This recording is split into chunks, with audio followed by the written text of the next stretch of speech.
नमस्कार, मैं हूं संजय शर्मा। आप देख रहे हैं 4 PM न्यूज नेटवर्क।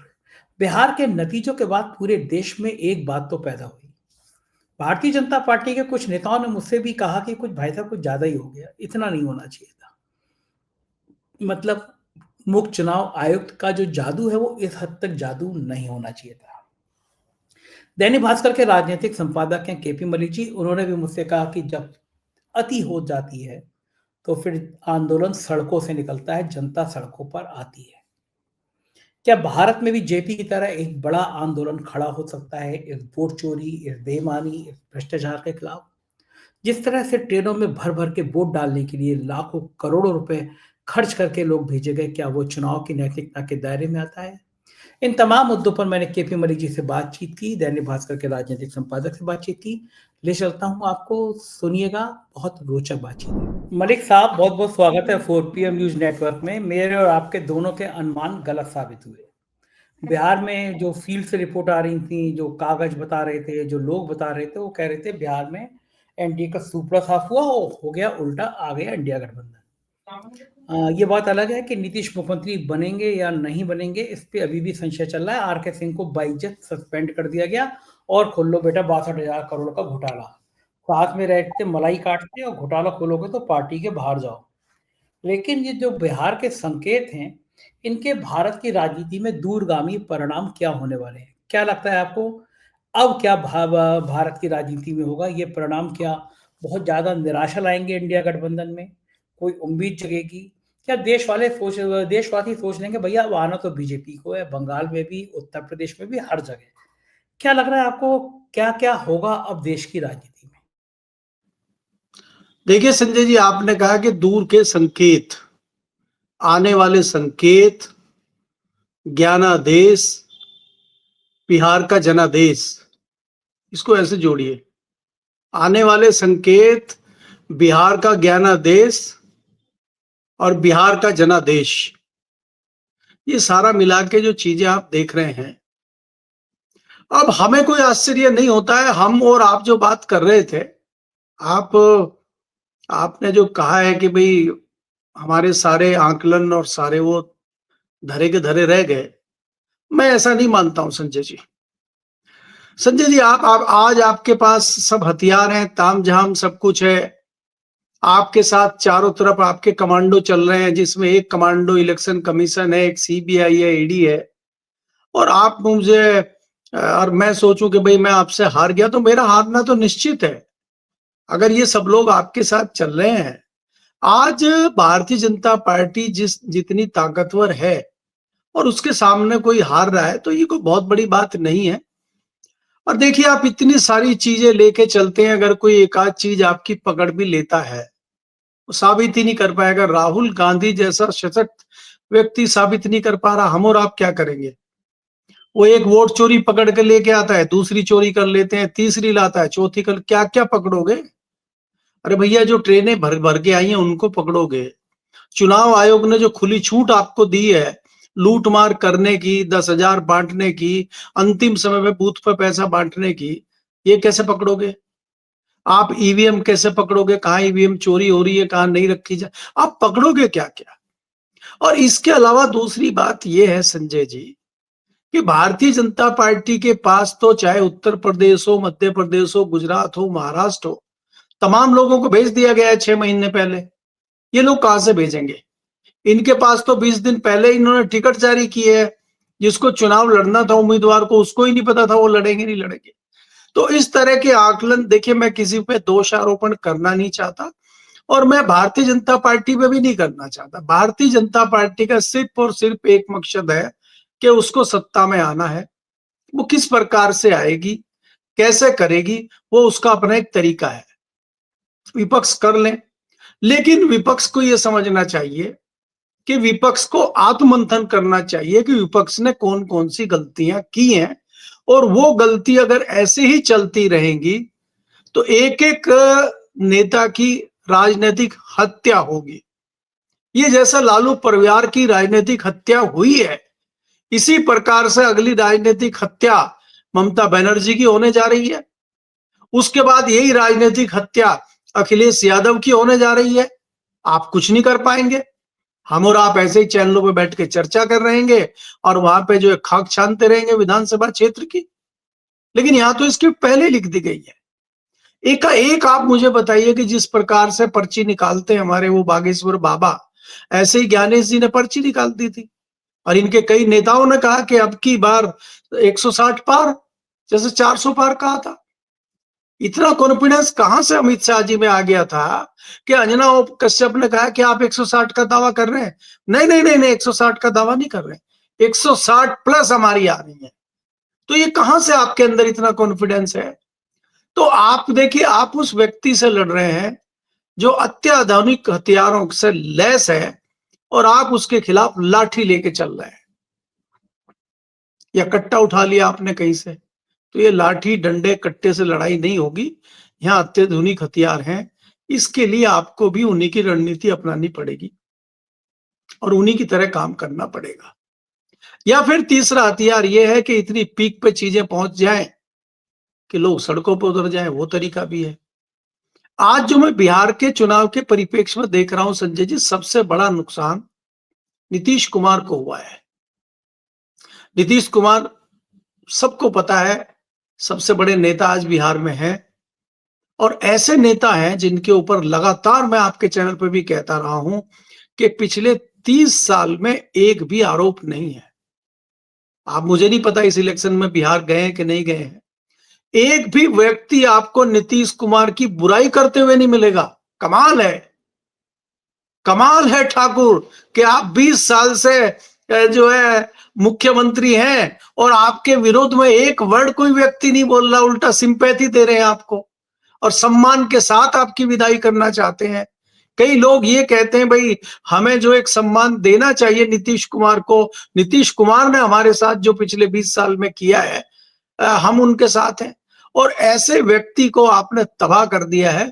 अब आप मुझे बताइए, भारतीय जनता पार्टी जिस मोड़ पे खड़ी हुई है, नीतीश कुमार जी का कोई धिल्ला उठ रहा है यहाँ? अब आपने देखो, अमित शाह जी ने कहा था, वही बात है। और विधायक दल के नेताओं की मीटिंग चल रही है। आज जो है चिराग पासवान के दल की मीटिंग हुई है बहुत बड़ी, और उन्होंने प्रेस कॉन्फ्रेंस बुला के कहा कि हमने अपने सारे विधायकों से चर्चा कर ली है और हमने विधायक दल की मीटिंग बुलाई थी और अभी तमाम विधायक दलों की मीटिंग होगी, तमाम पांचों पार्टियों की, और सब मिलकर तब मुख्यमंत्री चुना जाएगा। भारतीय जनता पार्टी मुख्यमंत्री चुनेगी और इनके यहाँ तो बड़ी अनोखी परंपरा है पर्ची वाला चुनने की। पर्ची वाला एक मुख्यमंत्री चुना जाएगा, नीतीश कुमार जी नाक भौं सिकोड़ेंगे, वो कुछ नहीं कर पाएंगे और वो चुपचाप समर्थन दे देंगे, क्योंकि उनको तो पता है, नहीं तो फिर वही होगा लोकसभा वाला हाल। तो इसलिए मैं आपको कह रहा हूं कि देखिए, अब चिराग पासवान और भारतीय जनता पार्टी मिलकर सरकार बना रही है और मुझ 10-15 आपको विधायक चाहिए और वो तो एक चुटकी बजाएंगे अमित शाह जी, 1 दर्जन विधायक के लिए चुटकी बजाएंगे, गिरेंगे 2 दर्जन आके। तो अब भारतीय जनता पार्टी की एंट्री बिहार में हो चुकी है। अब देखना यह है कि ऐसे में नीतीश कुमार जी क्या करते हैं। तेजस्वी यादव तो पहले ही विपक्ष में थे, पहले ही नुकसान में थे। उनके साथ तो ये हुआ कि वो एक चींटी घर बना रही थी, एक चींटी ऊपर चढ़ रही थी, वो दोबारा जमीन पे आ गिरी, अब वो दोबारा शुरू करें, अपना करते रहें। और नीतीश कुमार के सामने अब आगे ऑप्शन नहीं है, ना उनकी एज इस बात की इजाजत उनको दे रही, ना उनका स्वास्थ्य दे रहा है, ना उनका दिमाग दे रहा, ना उनके कार्यकर्ता दे रहे, ना उनकी पार्टी दे रही है।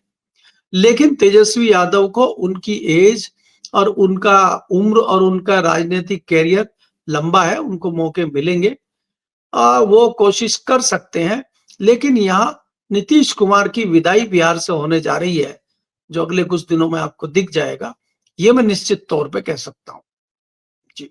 अच्छा, मुझे बताइए कि लोग ये मान रहे हैं, अब आप लाख आरोप कहें कि साहब उन्होंने ट्रेनें भर भर के भेजे, उन्होंने 10,000 रुपये बांटे, 10,000 रुपये सीधा सीधा रिश्वत दी और वोटिंग से पहले तक पैसा आता रहा अलग अलग स्कीम में। ये सब सिद्धांत के खिलाफ है, नियम के खिलाफ है। लेकिन ज्ञानेश कुमार तो गांधी जी के बंदर की तरह हो गए, उन्हें कुछ दिख नहीं रहा था, सुन नहीं रहा था, बोल नहीं पा रहे थे। लेकिन अब बीजेपी के लोग नारा देने लगे हैं बिहार के बाद बंगाल। तो माना जाए कि अब बंगाल में ममता जी की मुसीबतें बढ़ने वाली हैं, बंगाल हाथ से चला जाएगा, या बंगाल में भी कुछ ना कुछ राजनीति अब इस रूप में सामने आएगी जो परेशानी पैदा करेगी। तो ज्ञानेश कुमार तो अपनी जगह है, राजनीति अपनी जगह है। आपको क्या लगता है कि फोकस अब बंगाल पे होगा, और होगा तो उसके राजनीति के परिणाम फिर क्या होंगे, केपी मलिक साहब? नहीं, मुझे तो कोई दो राय इसमें, ना कोई दो राय है ना कोई आश्चर्य है। मैं तो आपको पहले ही कहा, पहला ही वर्ड मैंने यही कहा आपको कि ये राजनीतिक हत्या हुई है नीतीश कुमार की। अब अगली हत्या ममता बनर्जी की होने जा रही है, और ममता बनर्जी कुछ नहीं कर पाएंगी। ये अकेले अकेले इन राजनेताओं की हत्या होगी जो विपक्ष में है।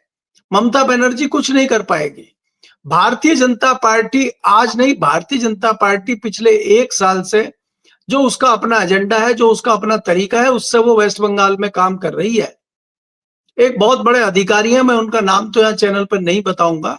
मेरी उनसे 2 दिन पहले बात हो रही थी। उनका खुद फोन आया था रात को, लगभग 12 बजे फोन आया उनका, 11:58 के लगभग उनका फोन आया था। और ऐसी चर्चा हो रही थी तो उन्होंने मुझे बताया कि मलिक साहब, असली फॉर्मूला आप लोग पकड़ ही नहीं पाते हैं। और हालांकि आपने पकड़ा, आज मैंने आपकी डिबेट देखी, आपने कहा कि 15,000 वोट कटवाने हैं और 15,000 बनवाने हैं। बोले ये फॉर्मूला पुराना बता रहे हैं आप। जो नया फॉर्मूला है और जो वेस्ट बंगाल में फॉर्मूला शुरू हुआ है, वो 35,000 से 45,000 वाला फॉर्मूला चल रहा है। और यहाँ शुरू हो चुका है, और कई जगह हो चुका है, और कई जगह चल रहा है, और कई जगह होने वाला है। यहाँ सीधे सीधे आप जो है, यहाँ पे भारतीय जनता पार्टी आकलन कर रही है कि पिछली बार हमारा आदमी यहाँ से 40,000 वोटों से हारा था, तो एक तो हमें 40,000 मैनेज करने और नया बोनस ढूंढना है।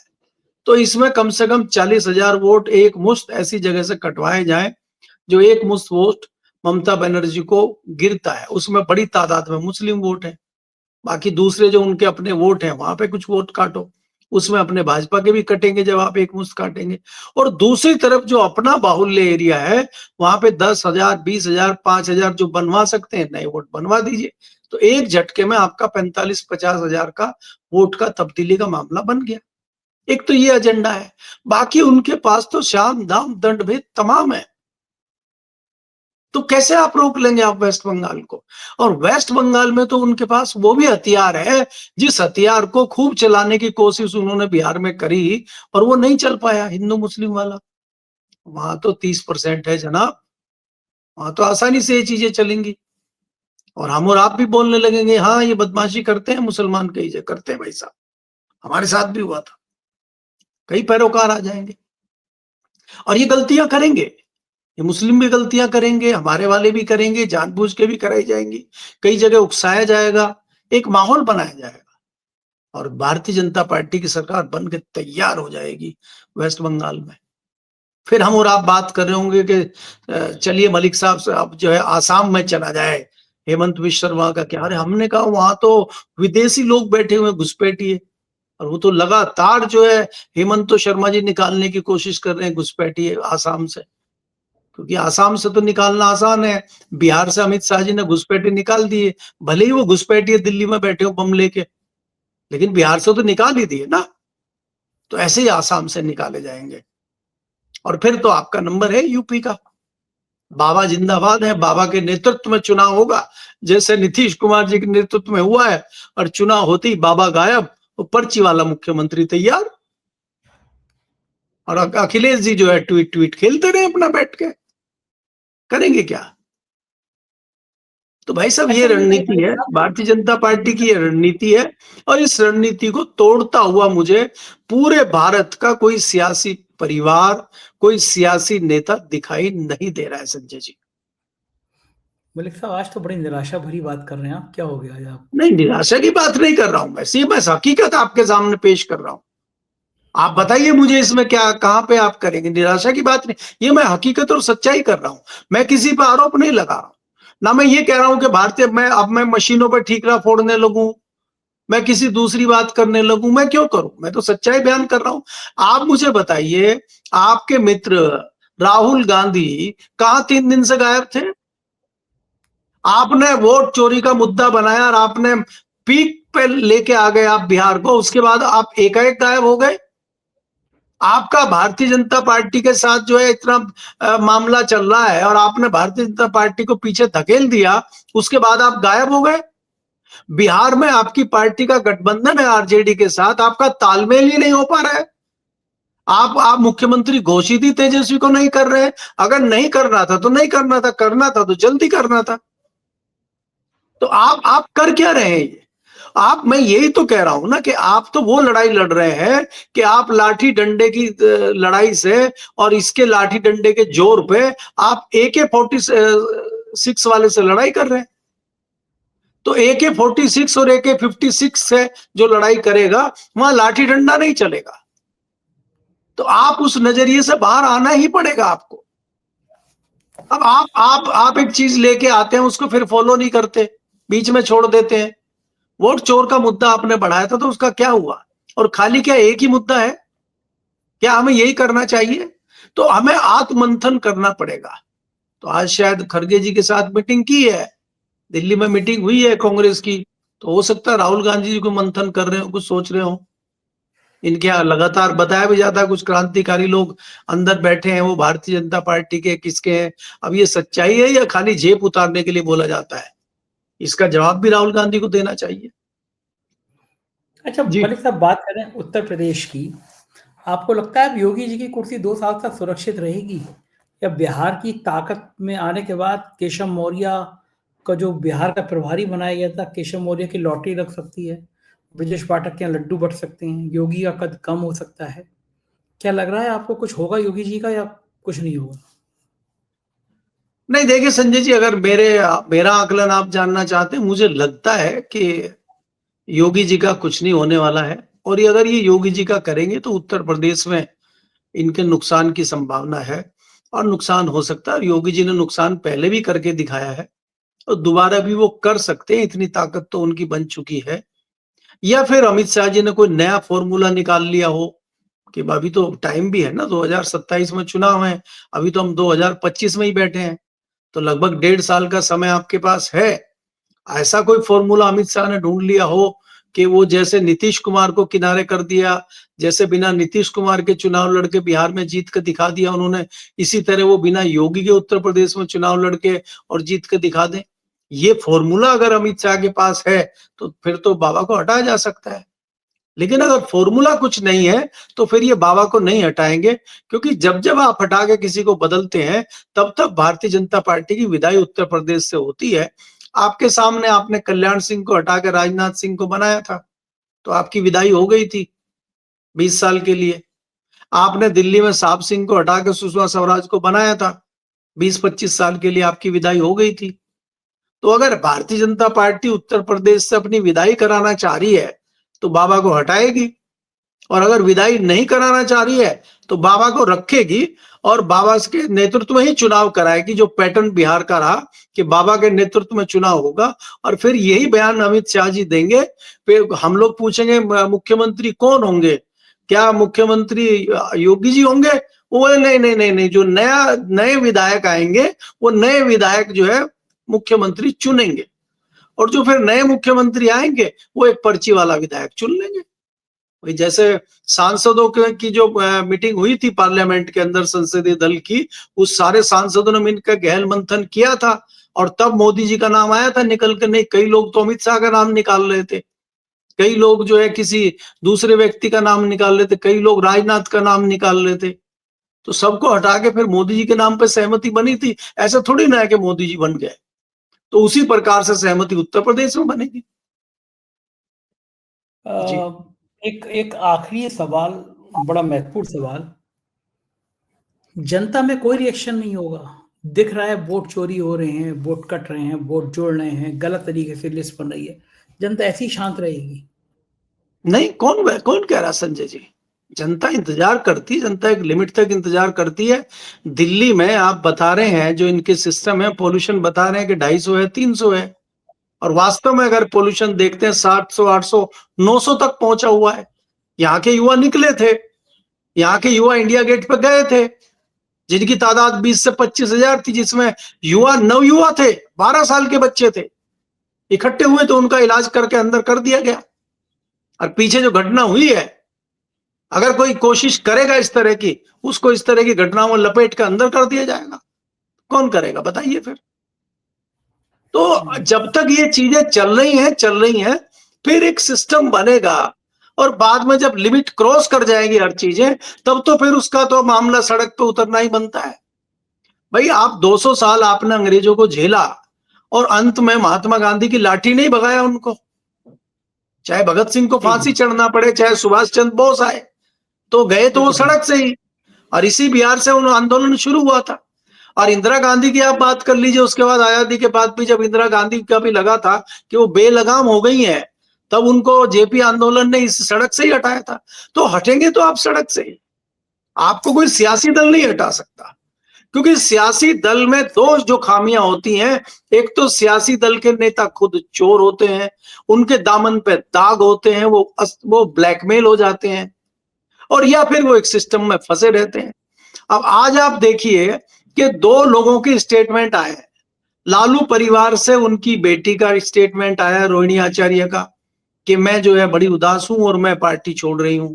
दूसरा, कांग्रेस के जो कद्दावर नेता रहे, जो एक जमाने में सारी कांग्रेस को चलाने का काम करते थे, अहमद पटेल, उनकी बेटी का स्टेटमेंट आ गया है कि पार्टी में अब आप अपनी पार्टी में खामियां ढूंढने लगे। तो आप इतनी जल्दी उदास कैसे हो सकते हैं?